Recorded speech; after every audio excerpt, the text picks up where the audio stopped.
Als Lehrperson kommt dir das sicher bekannt vor. Du suchst nach einer Übung für eine Gruppe von Kindern, die etwas Spezielles noch trainieren müssen.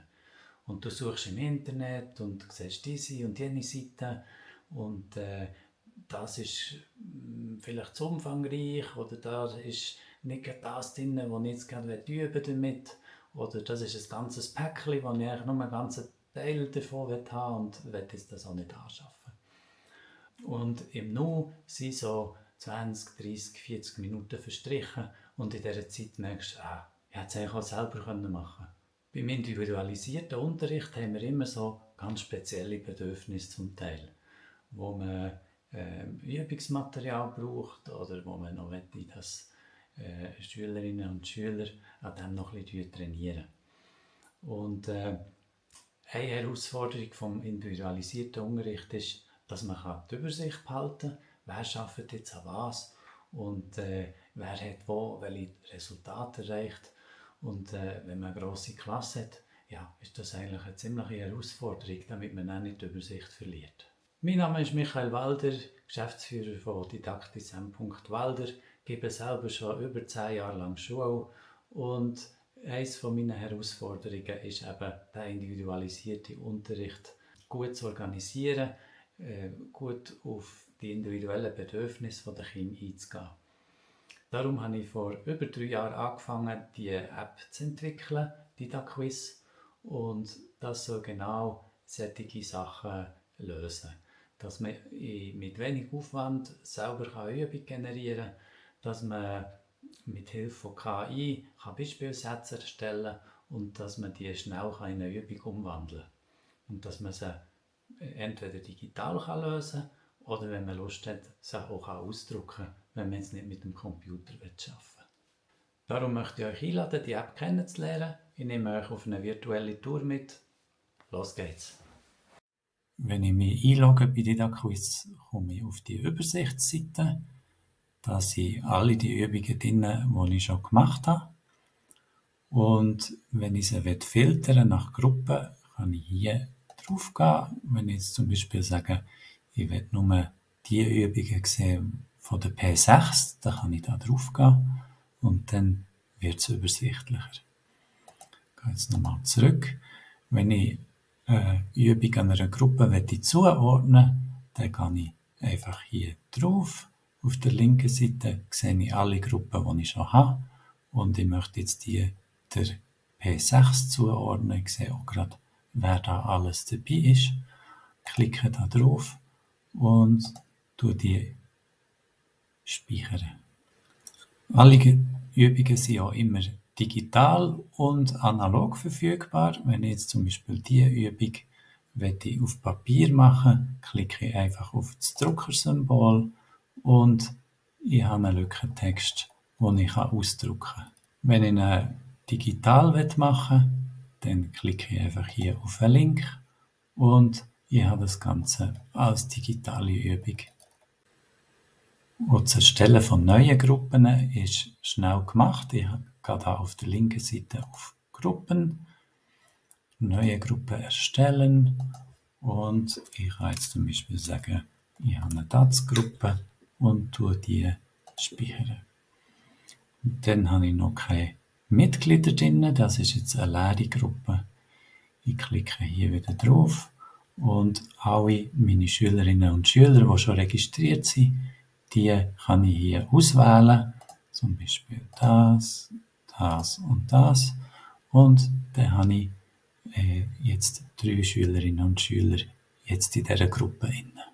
Wenn ich jetzt schauen will, ja, wie haben meine Schülerinnen und Schüler abgeschnitten bei einer Übung, dann wird hier so ein Symbol angezeigt. Ich kann das anklicken und ich sehe, die im grünen Bereich sind, die haben 80% und mehr richtig.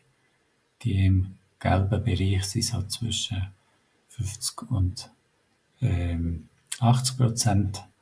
Und die im roten Bereich haben noch weniger als die Hälfte richtig.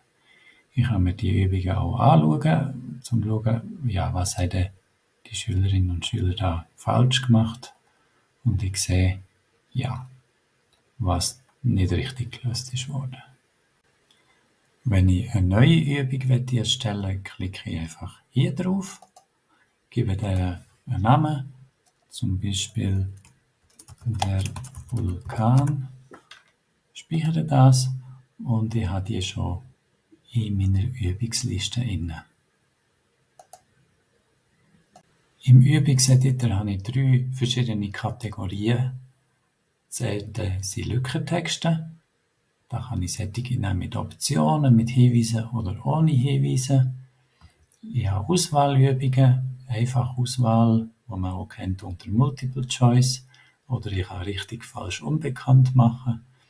Und hier habe ich verschiedene Zuordnungsübungen, wo man Text zu Ton kann kombinieren, Text zu Bild, Text zum Einfügen, zum Ziehen und Ablegen, Texte sortieren, wo man eine Reihenfolge festlegen muss, eine Gruppenzuordnung oder Bilder sortieren.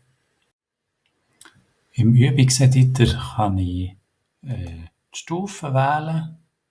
Ich nehme jetzt einmal 6. Klasse, ich nehme NMG als Thema und habe da zum Beispiel noch ein Tag gegeben, zum Beispiel Vulkan. Das dazu.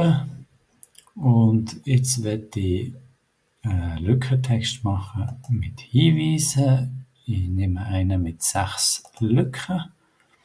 Und ich habe jetzt zum Beispiel hier im Chatbot schreiben, erkläre, wie ein Vulkanausbruch stattfindet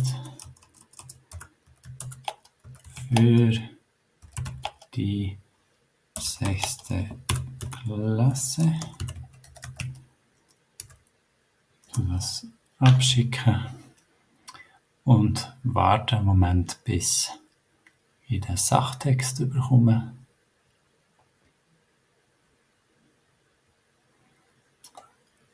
Also ich habe jetzt den ganzen Sachtext bekommen. Ich nehme jetzt mal den Satz hier und sage, tief unten im Inneren der Erde gibt es heißes, flüssiges Gestein, das man Magma nennt. Ich werde das Magma jetzt eine Lücke ist, klicke da zweimal drauf und es übernimmt mir den Text. Jetzt kann ich sagen, ja, dann nehme ich noch den Satz da. Ich werde aus Druck eine Lücke machen und so weiter.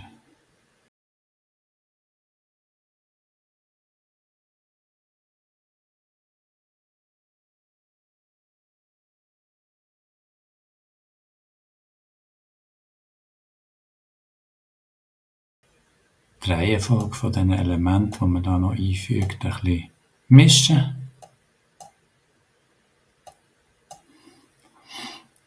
Und speichere das. Und schon habe ich meine erste Frage.